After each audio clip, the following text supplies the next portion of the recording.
అందరికీ నమస్కారము. నేను డాక్టర్ హరగోపాల్, సివిల్ సర్జను.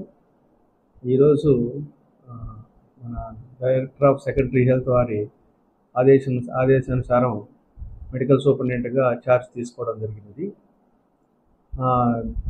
నేను ఇంతకు మునుపు కూడా ఇక్కడ పనిచేశాను ఒక 8 ఇయర్స్. అందరికీ నేను సుపరిచితమే. ఒక విషయం ఏమంటే, ఇట్లా సూపరింటెండెంట్గా మనం హాస్పిటల్లో అన్ని సర్వీసెస్ని ఇంప్రూవ్ చేసి ప్రజలకి మంచి మెరుగైన సేవలు అందిస్తానని తెలియపరుస్తున్నాను. మరియు ప్రజలందరూ యాక్చువల్గా ఇది సమ్మర్ సీజన్ ఉండటం వలన వడదెబ్బకు సోకే అవకాశాలు ఎక్కువ ఉంటాయి. కాబట్టి ప్రజలందరూ ఎండ రాకనే ఫీల్డ్ వర్క్ ఏమన్నా ఉంటే చేసుకొని మళ్ళీ సాయంత్రం ఎండ బాగా తగ్గినాక